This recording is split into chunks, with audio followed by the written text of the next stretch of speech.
in behalf of Alvin and IC, or Alvin na lang, ako na yung humingi ng pasensya sa mga tao. Kasi ang gusto lang naman nila is yung mapalapit tayo kay Lord. Mali man yung bitaw, paano? Pero isa lang naman ang goal. Sumayaw ka na si Jusing. Ano mararamdaman ng lalaki pag may sumasayaw na si Jusing ang atake? Pag wholesome. Pag wholesome, maayos naman eh. Pero pag si Jusing, naku, iba nararamdaman natin. Hindi may mga lalaki kahit hindi naman seducing yung sayaw, may basta talagang medyo tinopak yung lalaki, mapapaisip pa rin yun. Ito alam, may sumasayaw nga sa TikTok eh. Seducing, nakakasuka eh. Yun, at magandang araw guys. Pag-usapan natin ang pag-iyak ni Jopay, no? Dahil kay Alvin Aragon. Alamin natin guys, bakit nga ba naiyak si Jopay, no? Kilala niyo naman guys, no? Recently, naging viral itong si Alvin Aragon, yung asawa ni EC, no? Isa sa mga sex bomb dancer. At yun nga, no, nag-viral siya dito sa social media dahil sa sobrang sobrang makajos, 'di ba? So, bago tayo mag-start, guys, i-play itong ni Juice Babaw. I-play muna natin yung nakaraang video ni Alvin Aragon. Lalo sa mga hindi pa nakakakilala sa kanya. So, panoorin natin 'to. Ito kasi nag-trending yung umakyat siya sa stage. Umakyat lang sa stage, kailangan pa ipag-pray. Tapos sinasabi nila, controlling ako. Pala desisyon ako ang boss. Hindi, may gobyerno kasi sa family. The husband must take the lead. And ang leader ng husband, ang Panginoong Jesus. And I read the word. And I see, actually, nire-respeto niya yung leadership ng husband. Lahat ng babae dapat ganun. Dito sa bansa natin. Kaya parang sa ibang bansa. Sinasabi nila, kaya pala wala sa concert si IC dahil dyan sa lalaking yan eh. Teka lang ha, tagal lang wala si IC sa sex bomb, 2009 pa lang. Sino ang nagpa-resign sa sex bomb? Ang Panginoon, nung naging Christian si IC. Pina-resign ng Lord. Sabi ni Lord, so ang Lord ang nagpa-resign kay Easy. Hey IC, come follow me, I will make you fishers of men. Nag-obey si IC dun. Kausap niya si Joy Casio. Sabi niya, Ate Joy, magre-resign na po ako sa sex bomb. Sabi ni Joy, bakit? May problema ba? Relationship? Hindi po. Pera? Hindi po. Ano? Sabi ni IC, yung pangalan po namin, yung damit po namin, at yung sayo namin. Explain ko, ano bang mali sa pangalan? Sex Sa pananamit. bomb. Ano ba yung sex? Iisipin lahat ng bata. Ano yung sex? Sex is actually created by God na ginagamit ng husband and wives, not girlfriend, boyfriend. At hindi dapat isipin ng bata agad yun. Actually, yung sinasabi niyang iniisip ng bata, actually, hindi iniisip ng bata yun eh. Actually, walang, para sa akin walang mali siya yung mga bata regarding dun sa salitang sex bomb, no? Sa mga adult meron, pero sa mga bata, and actually, wala namang masama sa word na sex eh. Diba? Pwede kasarian, di ba? Sex bomb. Kasi nanggaling yun sa kanta ni Tom Jones eh. Sex bomb. Diba? Doon nanggaling yan eh. Yun, hindi maganda impluwensya sa mga ibang maraming tao sa Pilipinas, sa mga bata especially. Kasi hindi pa time eh, para isipin nila nung yung mga pamangkin ko, siguro mga bata pa sila. Kahit ako bata pa ako, parang college ata. Hindi ko matandaan, no? Pero hindi ko naman ako nag-iisip ng masama. Basta alam ko lang doon is pangalan ng grupo nila. Hindi ko inaano yung sex kasi may bomb pa eh. So, magkadikit yung sex bomb. Kung sex lang yon, siguro mapapaisip pa ako. Pero sa mga bata, alam ko wala namang mali siya yun. Sa kanya, siguro, his opinion, di ba? Kasi bata pa sila. Second, yung damit. May damit kasing kalangin ka. Pero may damit nakita yung cleavage mo at saka legs. Walang lalaking magnanasa. Kung maayos ka manamit, maraming lalaki gusto makakita ng cleavage at saka legs eh. Kahit naka-see-through ka pa. Anong sabi ni Jesus? If you look lustfully at the woman, you are already committed adultery in your heart. Tignan mo pala ng babae na nagnanasa ka, parang sa Biblia, ang sino mang tumingin na may pagnanasa. Actually, kung tumingin ka, napatingin ka, wala ka namang pagnanasa, uy, ang ganda naman ng cleavage niya. Parang wala naman yun eh. Ang masama, pag tinignan mo yung cleavage, nag-isip ka ng masama, oh, ay, may cleavage, parang iniisip mo na agagawin mo. Yun, masama yun.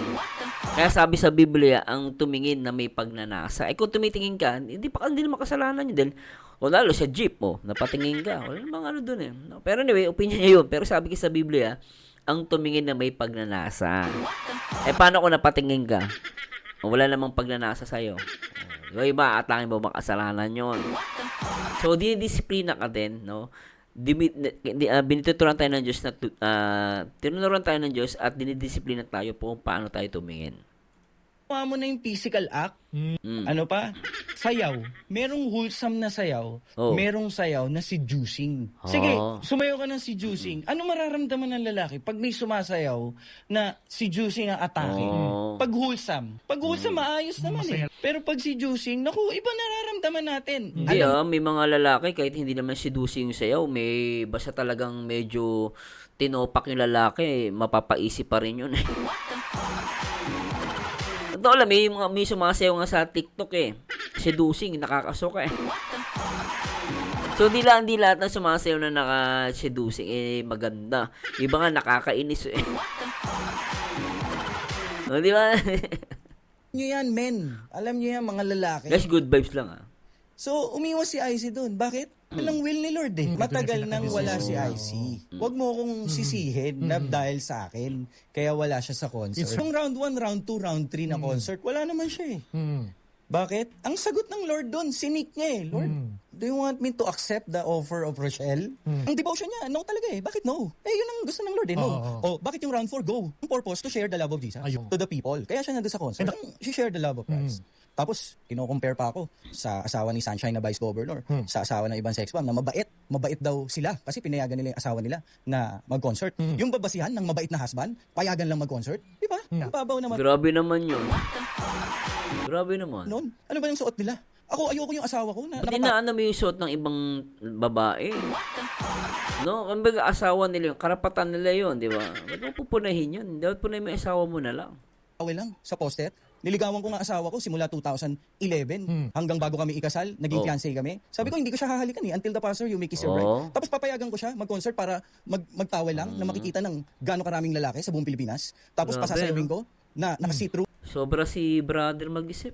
Labas ang cleavage, labas ang legs. I want to protect my wife. Ako lang titingin. Kasi ako ang Anyway, karapatan niya yan guys. Hindi ko hindi ko sinisigaw yung karapatan niya. Pero medyo na bibigla lang po ako.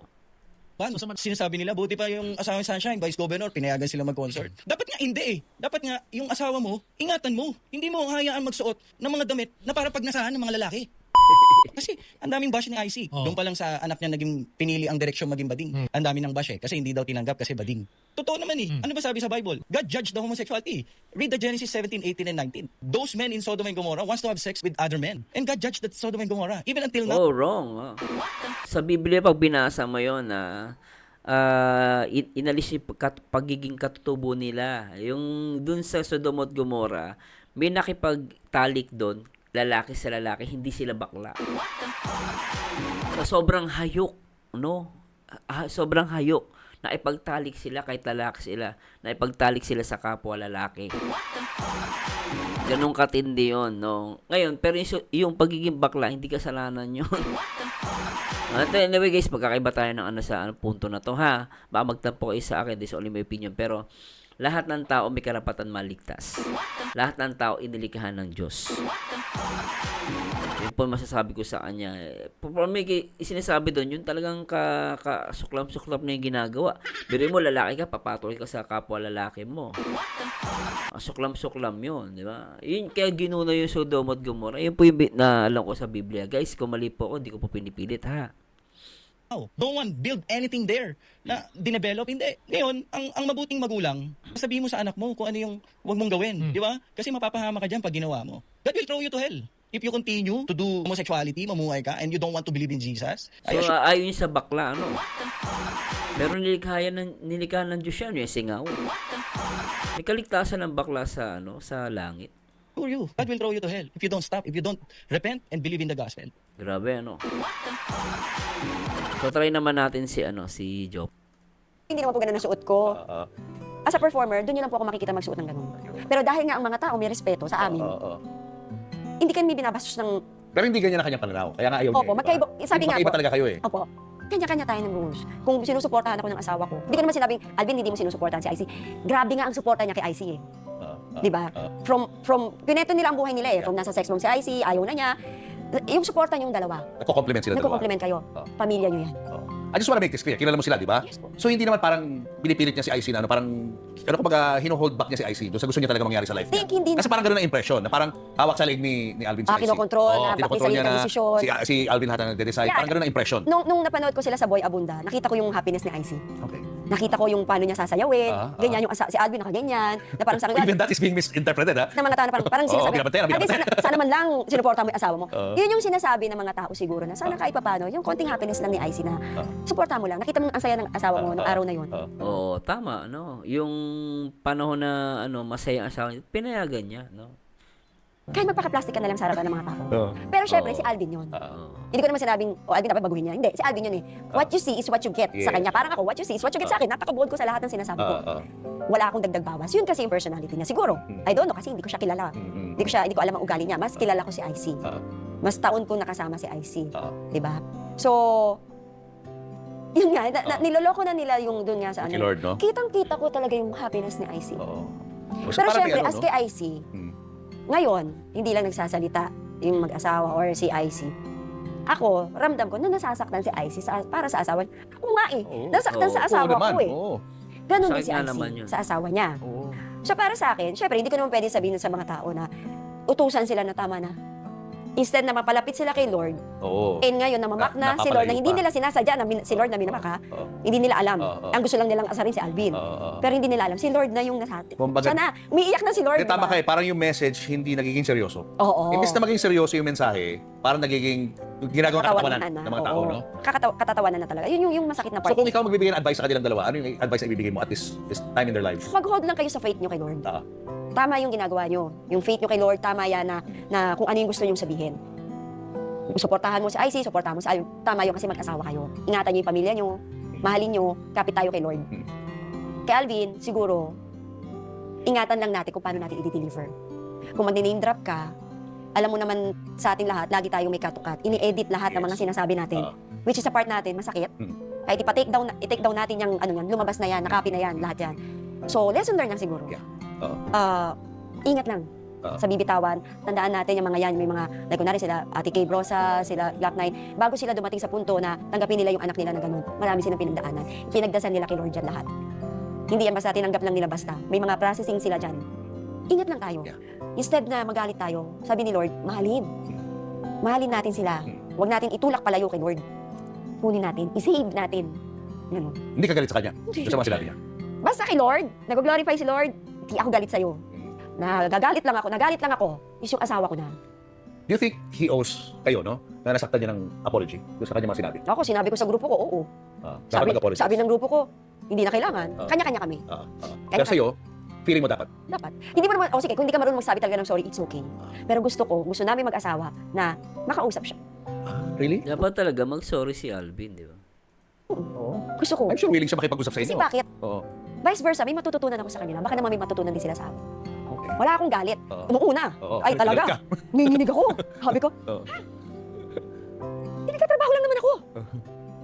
Tapos biglang, yung realization kasi, bandang huli maano mo talaga. Oo nga naman, di nga naman talaga kalugod sa Diyos. Baka siya rin gano'n. Meron din siyang realization. Meron On his talaga. own, no? Pero syempre, unang reaction ng tao, Oo. re-react Kapag naging meme ka talaga, wow! Oo, Matagalan talagang niya, no? ano yan. Gagawin ka talagang Sabi ko, comedy. kumbaga mga parang tao. sa inyo, sa mag-asawa, ayaw nyo nadadami yung pamilya nyo. Ganon din kami. Oo.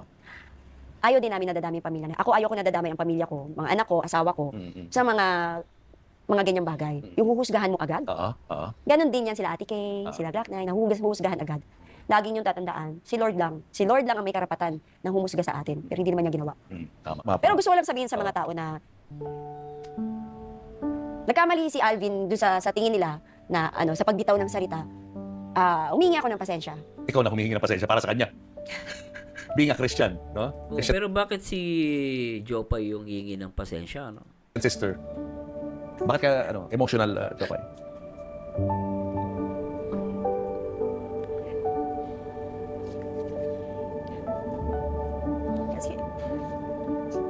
Kasi po,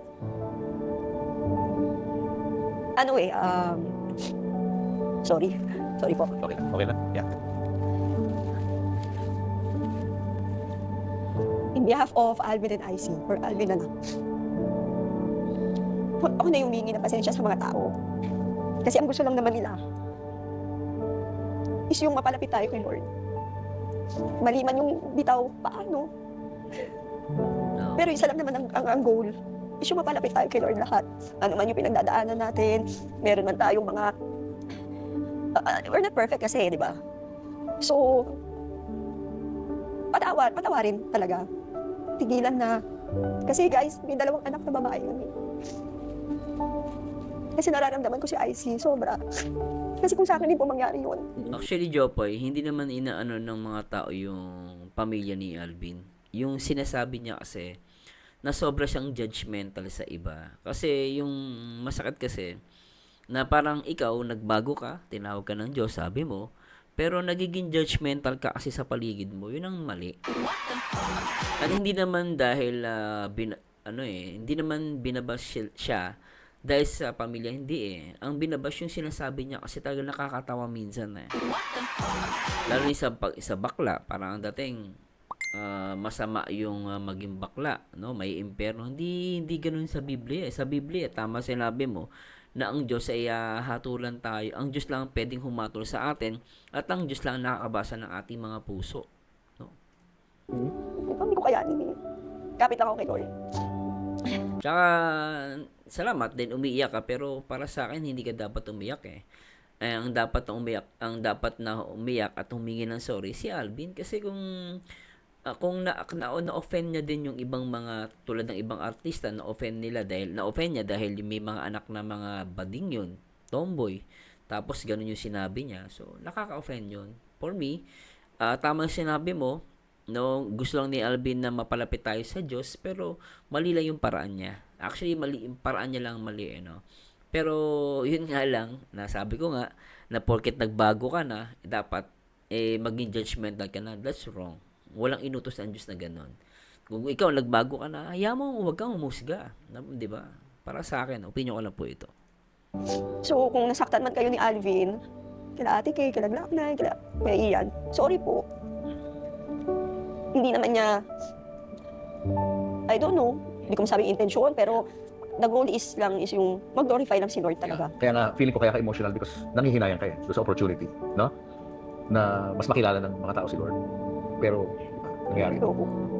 Kasi ginagawa ni Alvin, pumunta yan sa kalye, nagbabasa yan ng Bible sa mga tao, sa tricycle. Mabait talaga, ano? Hindi naman tao yun, ha? Oo. Na ganun siya. Oo, ganun siya kabold. Kung paano niya ipakilala si Lord. Sa mga Kaya lang kasi, mali lang yung paraan niya. Kumbaga, pag nagpapakain ka ng manok, yung palay, wag mong ibabato. Kasi minsan may mga nagpapakain ng palay, binabato yung manok. Tatakbo yung manok, di ba? Ngayon, pag gusto mong ipakain, ibigay yung salita ng Diyos, ibigay mo ng maayos, di ba? Kasi kahit anong gawin natin, kahit maganda intention natin, kung mali paraan, wala makikinig sa atin. Imbis na mag-glorify ang Panginoon, minsan, namamakpa. Dahil minsan, kasalanan din ng tao eh. 'Di ba? Gusto mong ilapit ang tao sa Diyos tapos ikaw yung delivery mo naman mali, naging judgmental ka. Sa tingin mo, matutuwa ang Panginoon. Para sa akin, mali yun eh. Comment ka lang to guys tao. Kung makikilala nyo lang, ako hindi ko kasi kilala si Alvin talaga, pero Kaya gusto mo siya makausap. the way ko nakikita yung mga post ni IC na the way magsalita yung asawa niya, si IC, mabait na tao si Alvin. Walang niwala man ako, mabait po yan. Totoo lang. Talagang para sa akin, talagang sobra lang. Paano siya mag-deliver. Na-misinterpret lang talaga. May maling timing Pag hindi kasi. mo kasi kilala tao, Mali yung timing. may mong mga Opo, conclusion, di tsaka, ba? maling timing siguro din yung nangyari timing, dahil nag-concert kami, Oo. umakyat si IC, tapos ang dami niyang sinabi after. Oo. Sobrang maling timing lang po yun. Oo. Pero for me talaga, nakikita ko, gusto niya mag-glorify si Lord. Yun lang naman yun eh. Pero anyway guys, ito ang opinion ko na lang to, medyo puputulin po natin Anyway, maraming salamat kay Jopay sa kanyang opinion. Pero ako meron ako isang talata na ibibigay sa viewers natin. Basahin ko lang po. Sabi sa sa Ecclesiastes chapter 7 verse 16. Sabi rito, huwag kang lubhang magpakamatuwid ni huwag kang lubhang magpakapantas. Bakit sisirain mo ang iyong sarili? So, ito yung sinasabi natin guys, no? Hindi po masama ang maging banal, mabait, matuwid, pero sabi sa Biblia, meron tayong babala na huwag lubhang magpakatuwid. Ibig sabihin, huwag sobra. Sobrang magaling ka, sobrang matuwid ka, sobrang banal ka, lubhang magpakapantas, bakit sisirain mo ang iyong sarili? So, may bilin ng Diyos sa atin. No? Ayun yung sinasabi natin na parang ikaw, nagbago ka na, sa tingin mo sa iba, pwede ka naman Diyos. Para sa akin, mali yun. Yun lang po yung makukomento ko dito.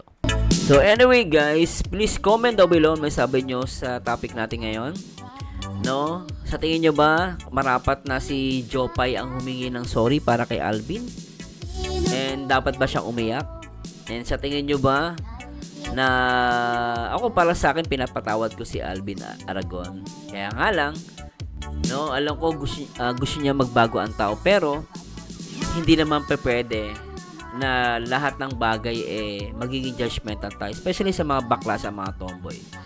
Na wala tayong karapatan na sabihin na hindi na sila maliligtas, may impyerno. Hindi po ako naniniwala doon. At naniniwala ako na may puwang sa langit ang mga tomboy at ang mga bakla. At the same time, yung mga bata nga pag sinabing sex bomb, hindi naman nila titingnan yung sex bomb na malaswa. Natutuwa pa nga yung mga bata kasi yung mga bata walang mali siya sa isip. No, nagkakaproblema lang kasi ang tao sa yung mali siya. Actually, sa Biblia tinuruan ang tao na paano tumingin sa babae. No, kung may nakita ang babae diyan sexy, ako natingin lang ako, minsan umahanga ako magkakasala ka na lang pag pinag-isipan mo ng masama yung babae. Kaya nga yung pagtingin na may pagnanasa. Pero kung tumitingin ka nang wala namang masamang intention, hindi ka nagkakasala. Basta tumingin ka na may pagnanasa, doon ka aatangan ng pag-aasala. At Diyos lang po ang nakakabasa ng puso ng bawat tao. Anyway guys, please comment down below. Ano mo comment nyo? And kung may nasabi po mali, please correct me if I'm wrong. No, and please educate me po, no? At ano po maging opinion dito sa ating naging topic. So anyway, this is Marzano again, and to God be the glory. Paalam po.